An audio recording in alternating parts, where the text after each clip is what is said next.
આંગિકમ ભુવનમ યશ્ય વાચિકમ સર્વવાંગમયમ આહાર્યમ ચંદ્ર તારાથી તન્નુમઃ સાત્વિકમ શિવાય. શિવ એટલે એવું પરમ તત્વ કે જેના વિશે વાત કરવા જઈએ તો સૂરજની સામે મશાલ ધરવા જેવી વાત છે.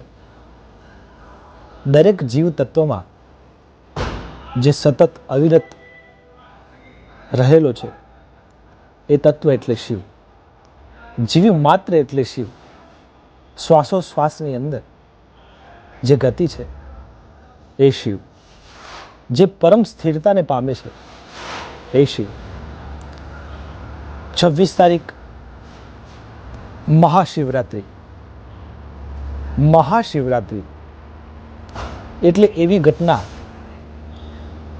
કે આખા પૃથ્વીનું ડાયમેન્શન એક અદ્ભુત ઉર્જાથી ભરપૂર હોય.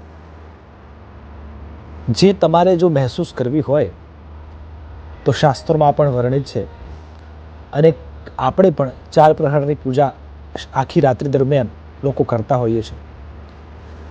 પૂજા અર્ચન બીજી કોઈ ઘટનાઓ થાય કે ના થાય, પણ શિવરાત્રિ એટલે જાગરણની રાત્રિ છે.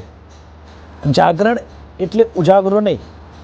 જાગરણ એટલે કેટલાય વર્ષોથી આપણી અંદર સૂતેલી ચેતનાને જગાડવાની વાત. તો આ શિવરાત્રિએ દરેકની અંદર રહેલી સૂતી ચેતના જાગે અને સર્વવ્યાપી શિવમાં ભળે મળે એવી શુભકામના. દીવા જળહળે. ઉજાગરો નથી કરવાનો, જાગરણ કરવાનું છે. કશું જ ન થઈ શકે તો પોતાના ગામમાં શહેરમાં જે શિવાલય છે ત્યાં જઈ અને શિવલિંગની આગળ માત્ર બેસો, બેસી રહો. કશું જ ના થાય તો ભલે, પણ એની કૃપા એટલી થશે કે તમે એ ઉર્જાને અનુભવ કરી શકશો, શિવની કૃપાને અનુભવ કરી શકશો. હરિઓમ તત્સત. જય ગુરુદત્ત. અવધૂત ચિંતન શ્રી ગુરુદેવ દત્ત. નમઃ શિવાય. નમઃ શિવાય. નમઃ શિવાય. ઓમ.